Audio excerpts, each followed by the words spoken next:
Obrigado. Obrigado, pessoal. Boa noite. Meu nome é Felipe, trabalho no Airbnb em São Francisco. Vim hoje aqui para falar sobre a evolução do Android no Airbnb, como as coisas mudaram ao longo desses últimos cerca de 2 anos e meio que eu vim trabalhar lá. Mas antes de começar, eu queria saber, alguém que não conhece o Airbnb, levanta a mão só para eu saber se precisa explicar. Uma pessoa? Bom, pelo visto todo mundo conhece, então vou pular a parte da introdução.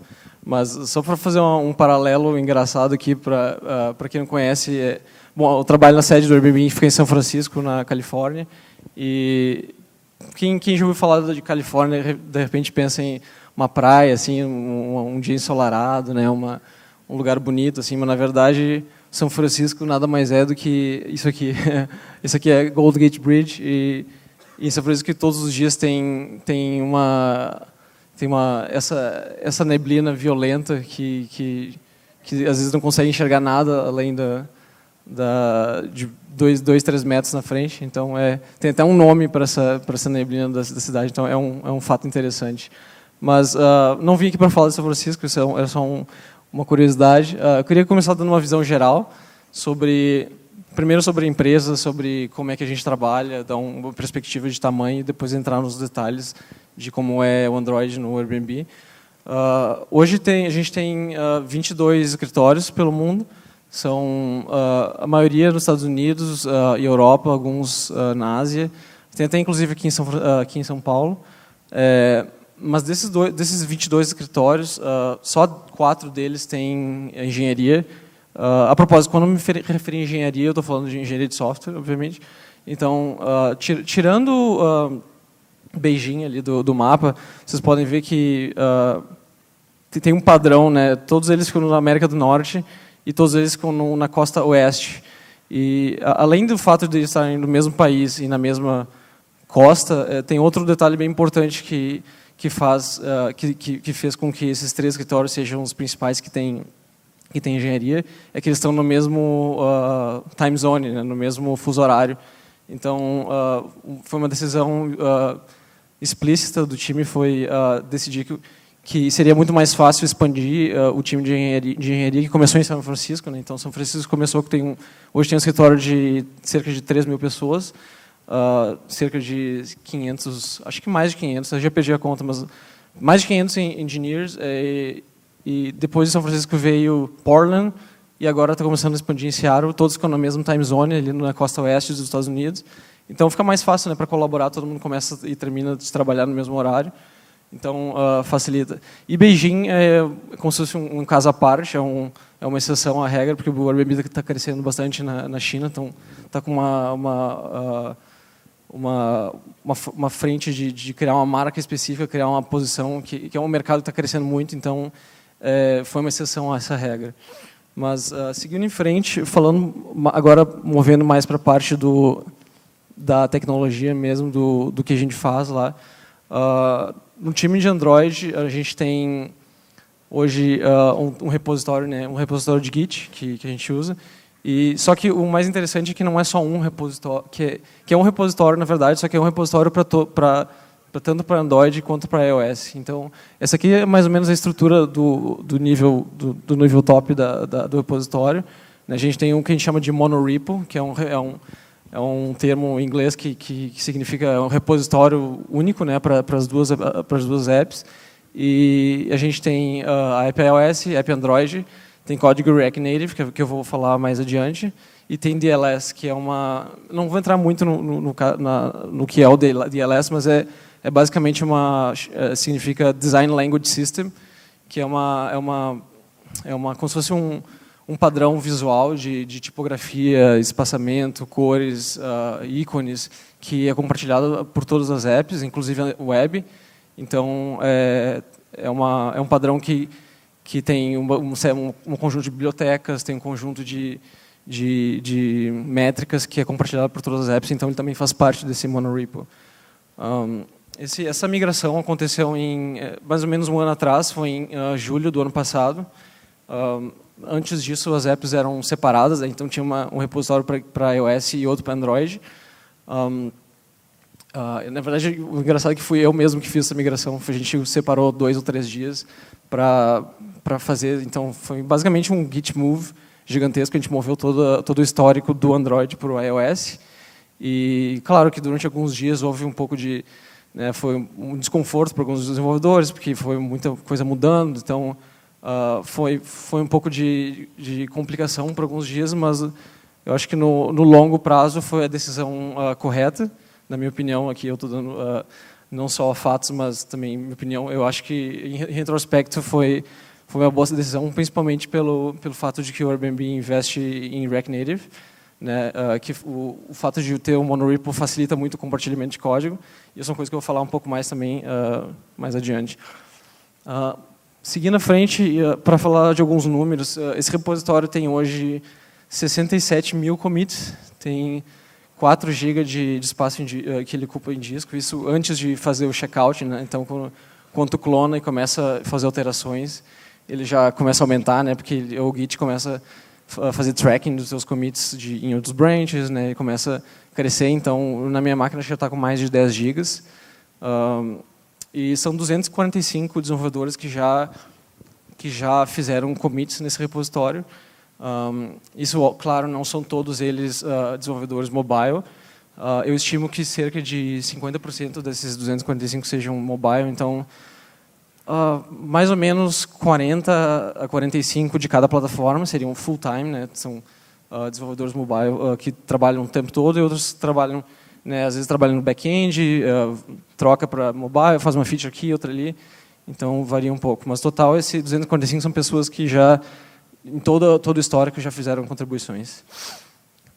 Falando um pouco mais sobre o fluxo de trabalho, o Airbnb usa Git, mais especificamente usa GitHub, né, para todas as alterações. É um processo bem parecido com o processo de open source.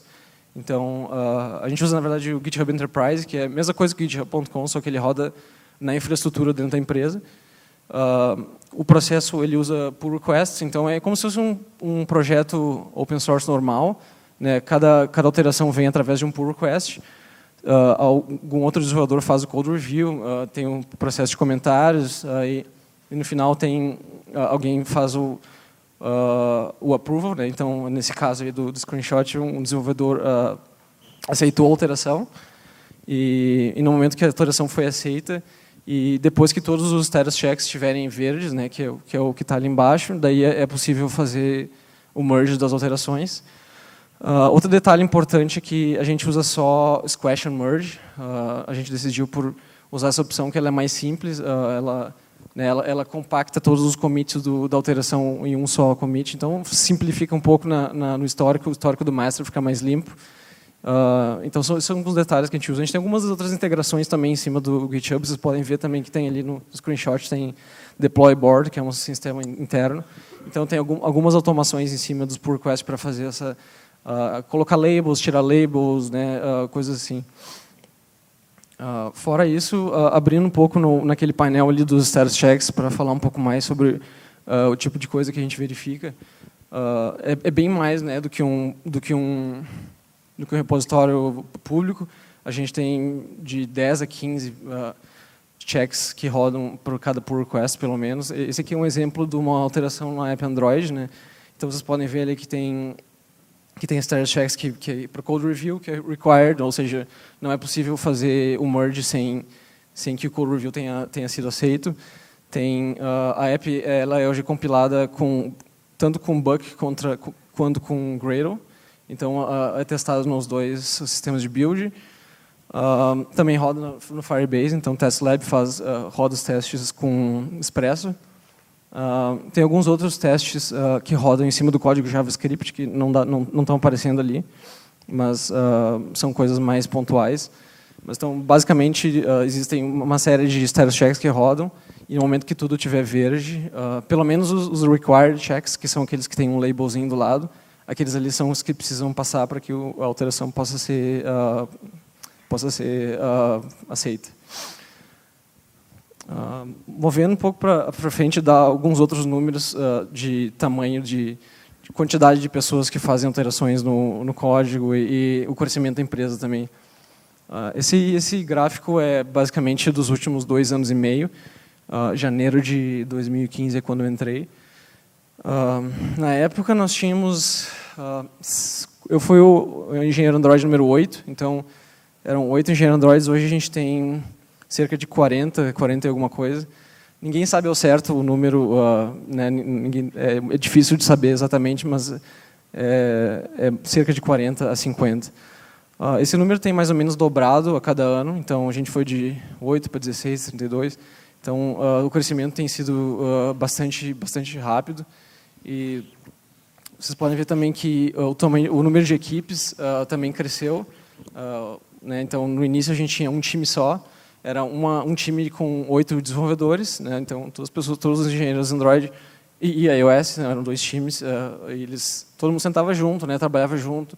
Claro que em features diferentes, cada um trabalhando numa parte diferente, mas todo mundo trabalhava como um time único.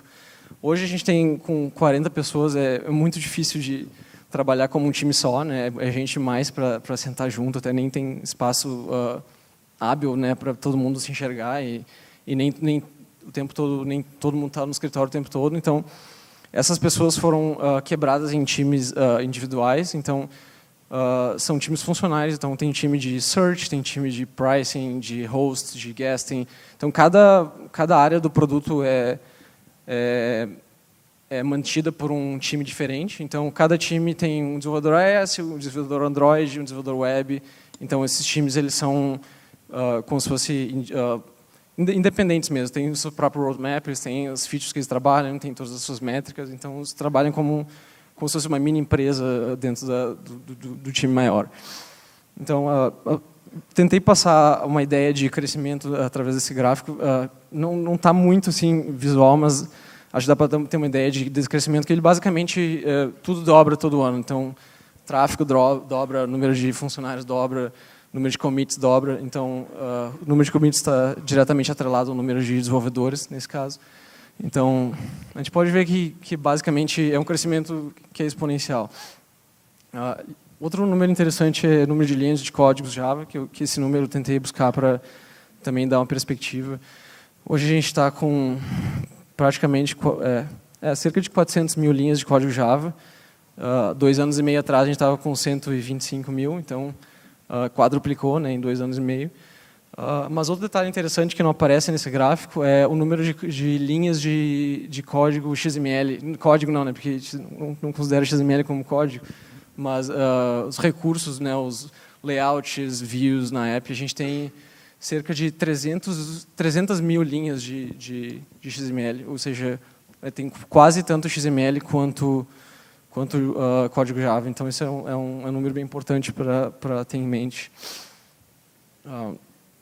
Seguindo adiante, eu tenho uma sessão especial só para falar de builds, né? Eu já mencionei agora há pouco que a gente trabalha tanto com Gradle quanto com Bug, então eu vou entrar nos detalhes dessa migração. Quando eu entrei na empresa em 2015, o build levava em média 3 minutos, então era bem tranquilo, né? Fazer uma alteração 3 minutos, espera em CI, né? Que CI que seria integração contínua.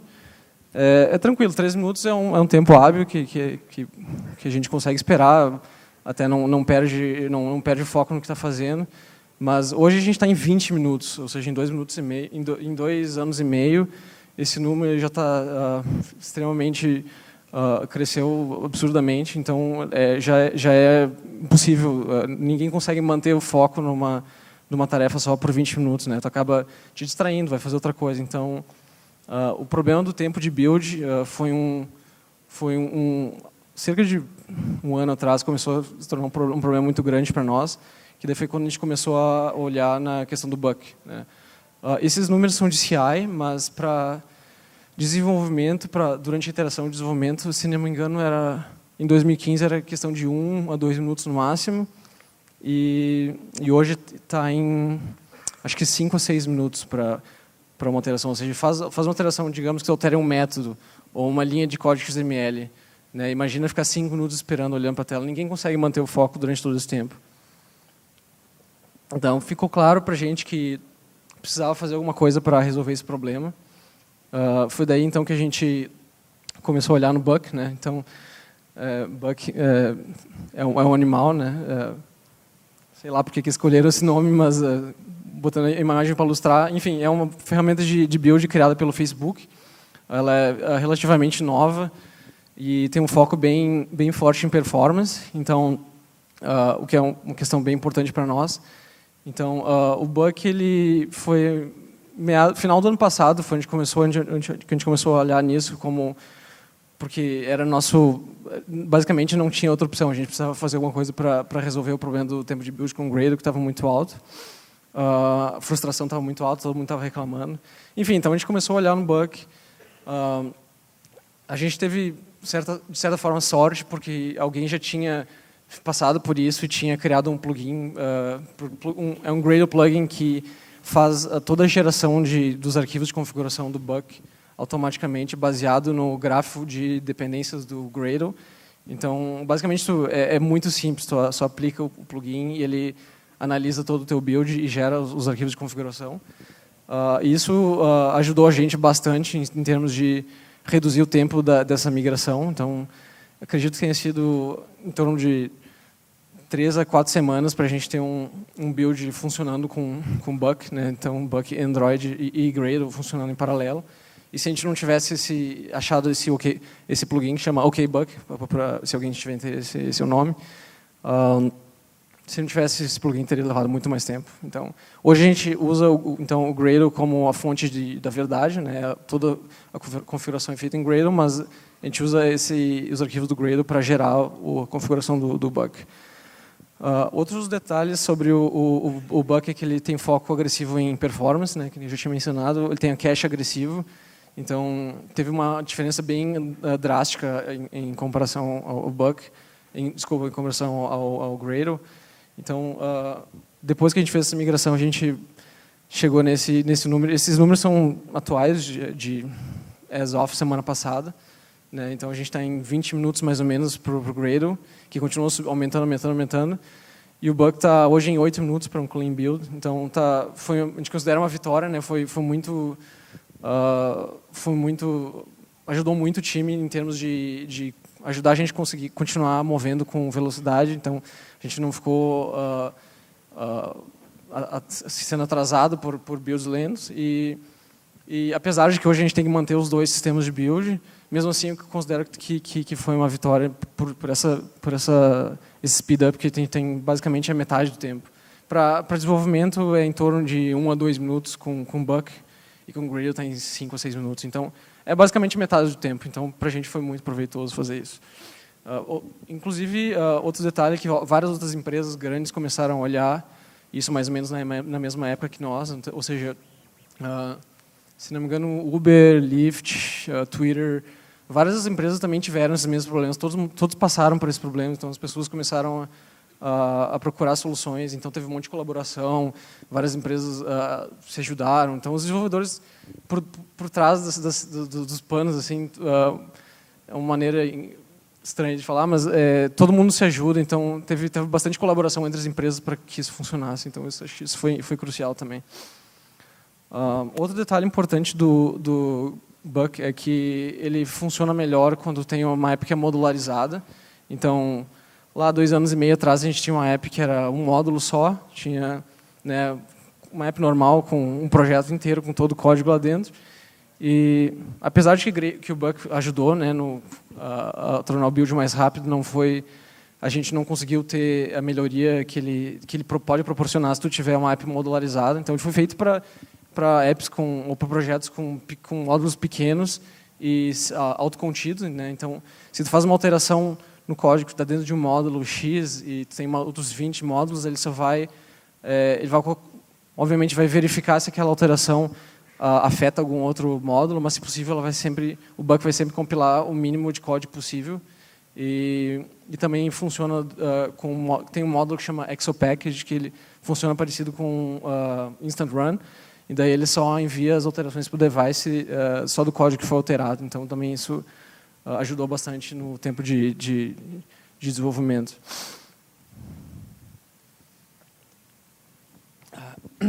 Esse é um tópico bem como é que eu posso falar, hot hoje em dia, uma das perguntas que eu ainda recebo hoje em dia mais frequentemente é: pô, Felipe, me conta aí qual é essa história do React Native no Airbnb, o que está acontecendo, o que vocês estão fazendo? Vocês reescreveram a app mesmo inteira em React Native? Né, obviamente não foi o que aconteceu, mas para tentar tirar um pouco responder um pouco dessas perguntas e tirar um pouco da incerteza em cima desse tópico, eu queria falar um pouco sobre isso. De novo, para dar mais números, esse aqui é o nosso breakdown de código por linguagem no monorepo. Então a gente tem praticamente metade é código Java, 46%, ou seja, Android, Swift 24, 25%, Objective-C 15%, ou seja, a gente reescreveu boa parte da app iOS em Swift, também foi uma decisão que também teve outras consequências, e também não vou entrar nesse tópico, que não é minha área de expertise, mas também é uma coisa interessante que aconteceu. Mas, enfim, hoje temos mais código Swift do que Objective-C, mas o mais interessante é que a gente tem 15% de código JavaScript, e esse código ele é todo compartilhado entre as duas apps. Né? Então, isso eu acho bem importante frisar o impacto que isso tem. Né? Esses 15% seriam 30% se fosse código diferente. Né? E também tem toda a questão da troca de contexto, né? Que cada app tem, elas não são implementadas pelos mesmos desenvolvedores. Então, são os mesmos problemas sendo implementados 2 vezes. Né? Então, na verdade, 3, né? Se tu considera web, web, iOS e Android. Então, imagina o mesmo produto sendo implementado 3 vezes. É um desperdício de energia, um desperdício de tempo, um desperdício né? É um desperdício, ponto. Então, eu considero que foi pode ser considerado uma vitória, né, entre aspas, ter essa possibilidade de compartilhar código de uma maneira que funcione bem, que é o que a gente tem hoje aí. E eu vou entrar um pouco mais em detalhe no que isso significa.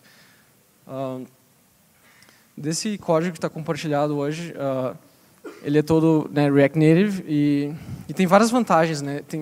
Óbvio, tem vantagens e desvantagens, então eu vou entrar um pouquinho primeiras vantagens, que é a parte mais fácil. Né? Como eu falei, o mesmo código, então o código JavaScript é o mesmo para tanto o Android quanto o iOS.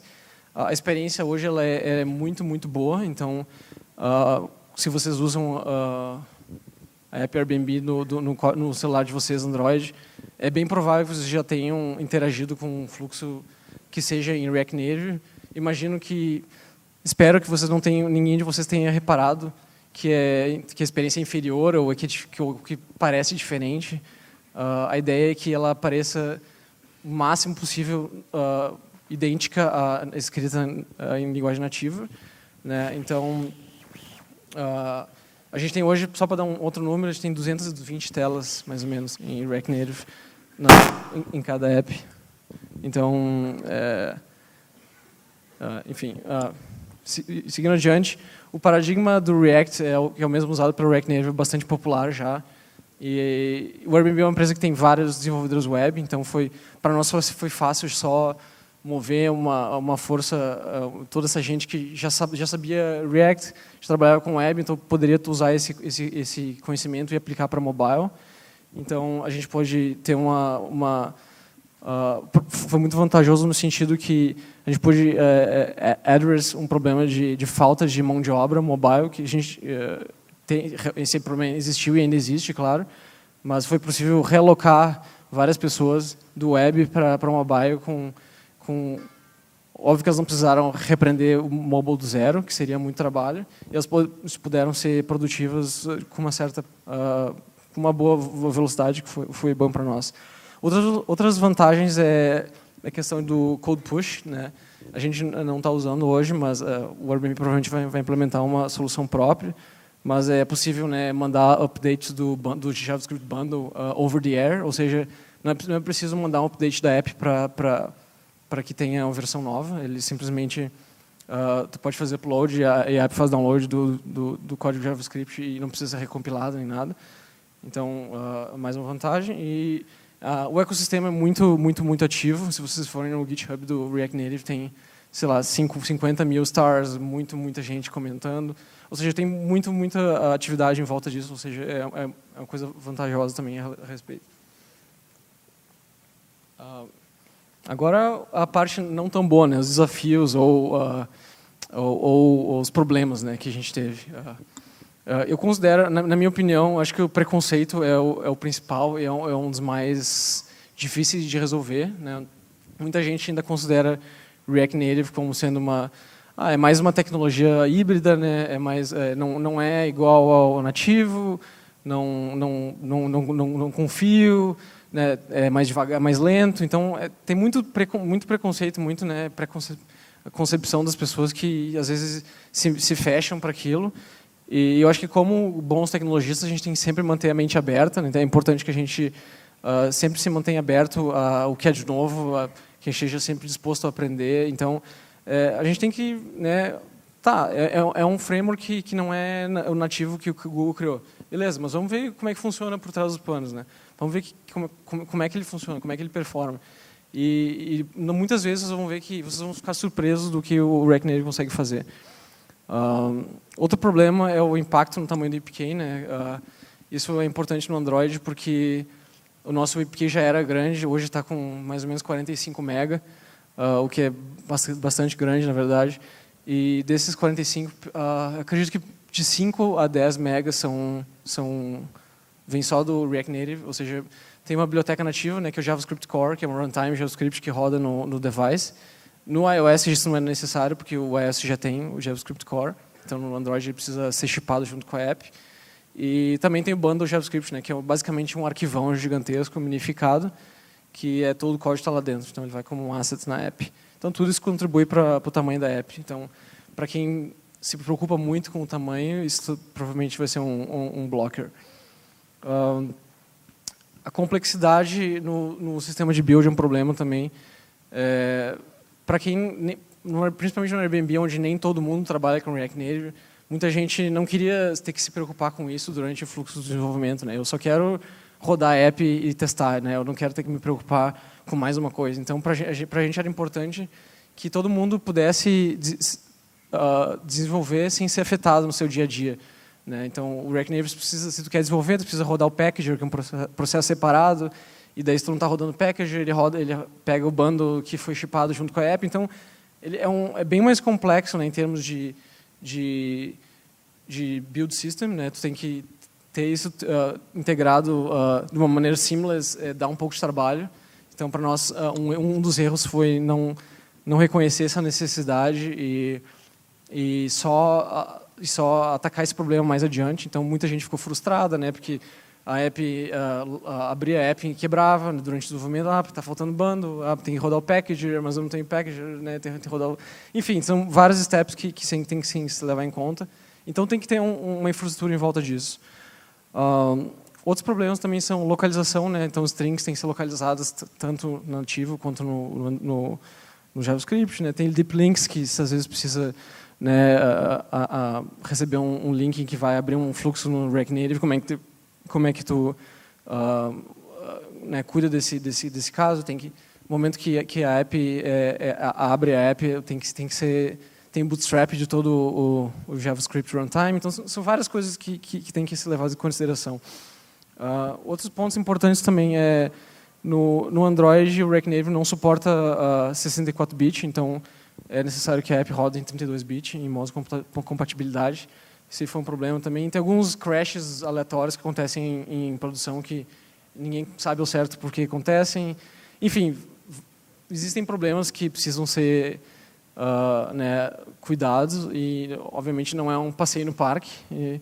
Então, a ideia que eu quero passar disso tudo o React Native não é um silver bullet, né? Eu não quero gastar muito tempo nisso, mas basicamente não vai resolver todos os problemas de vocês. Cada caso é um caso, né? Cada empresa tem uma necessidade diferente, cada produto tem um caso de uso diferente. Então, talvez legal que funcionou para nós. Eu continuo positivo em cima disso, continuo otimista, que eu acho que foi uma boa decisão. Talvez a execução não tenha sido tão boa, mas no long term, assim, olhando em retrospecto, eu acho que foi uma decisão acertada e continuo achando que é uma tecnologia muito promissora, mas talvez nem para todo mundo, nem para todos os produtos sirva, né? Ou seja, né, seja um bom caso de uso. Então, acho que tem que ser avaliado caso a caso, basicamente. Última sessão que eu queria falar sobre é o processo de releases, fechando parênteses, né, no React Native, agora movendo adiante. No Airbnb, o processo de release ele foi bem... Eu acredito que tem sido baseado no processo do Facebook, que muita gente veio do Facebook, né, então vários processos e ideias foram trazidos junto. Então a gente tem a ideia do xerife, né, esse cara que não é exatamente esse xerife do Velho Oeste, nem o cara que tem uma estrela no peito, mas o xerife no Android e no iOS, no Airbnb, é um cara que cuida do release, né, um cara que é o cara durão, é a cara que vai fazer esse papel de ter certeza que o release seja liberado de uma maneira, da melhor maneira possível, da maneira mais smooth, né, maneira mais não vem a palavra em português agora. Então o papel do xerife ele comunica, né, com todos os times o que o release está acontecendo. Então o Airbnb faz um release uma vez por semana. Eu vou mostrar o timeline depois, mas basicamente cada semana tem um xerife diferente. Então é uma rotação que essa semana é o fulano, ciclano, beltrano. Então cada semana é uma pessoa diferente. E depois, quando termina a rotação, volta do começo. Então, cada semana é uma pessoa diferente, e as pessoas ficam uma semana fazendo esse trabalho.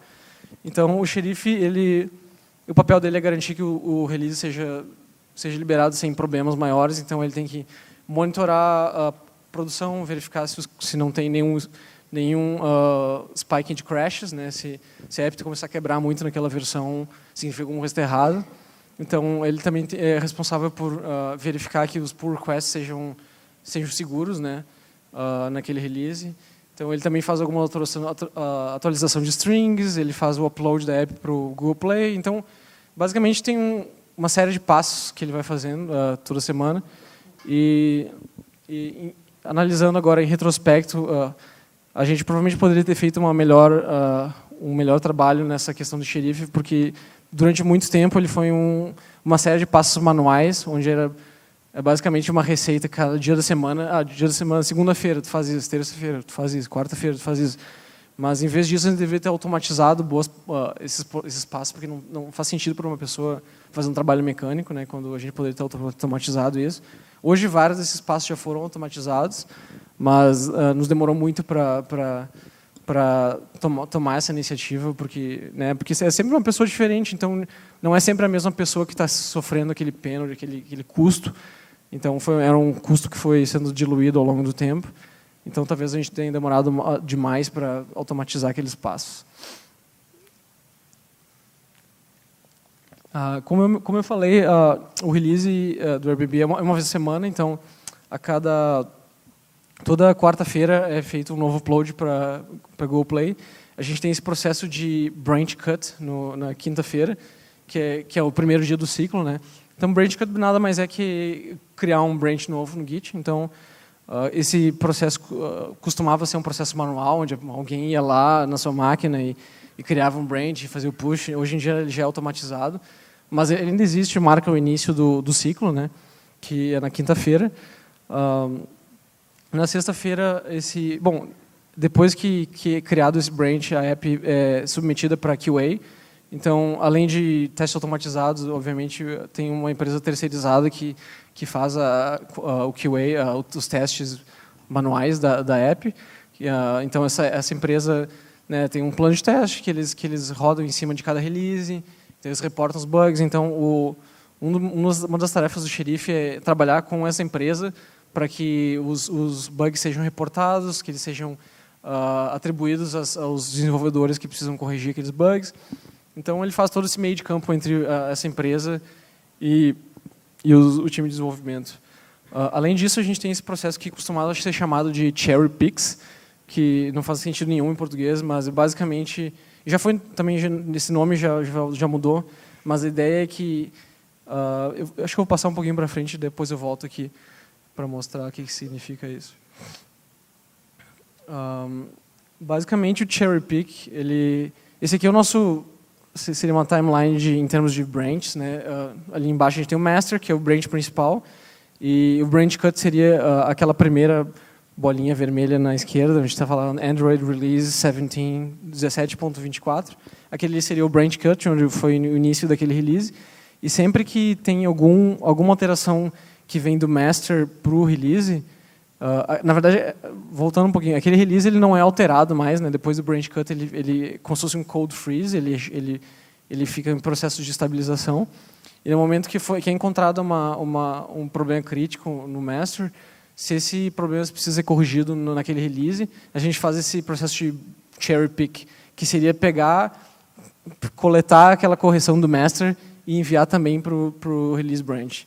Por isso o cherry pick seria, porque é um processo de pegar uma correção individual e submeter para aquele release.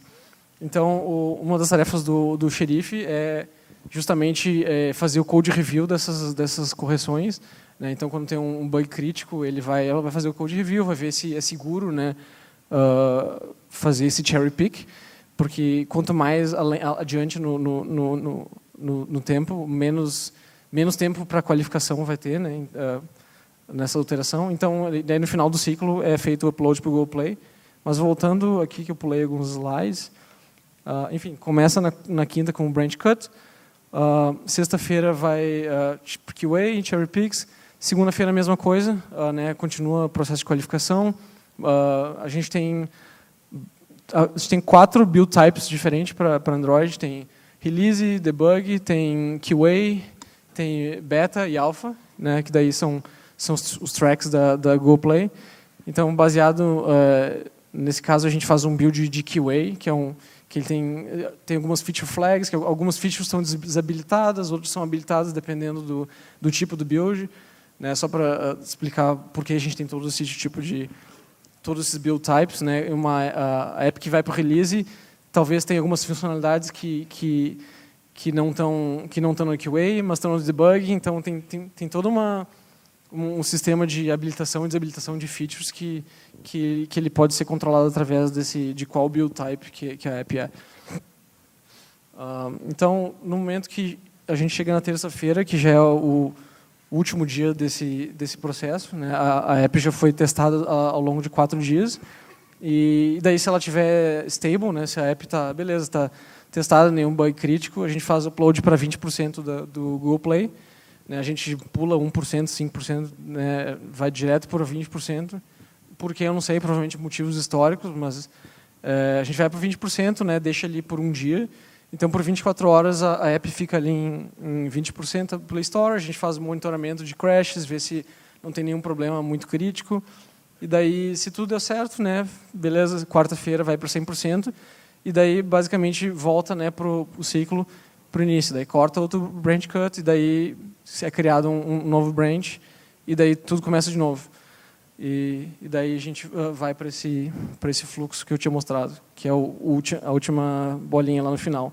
E isso se repete, né, toda semana, para todo sempre, basicamente. Então, essa ideia assim, de bem alto nível, né, obviamente tem muito mais coisa que acontece né, under the hood, tem bem mais detalhes, bem mais coisas que acontecem, mas basicamente é isso. Acho que é isso, que eu não tenho muito mais tempo, mas estou aberto para perguntas. Obrigado.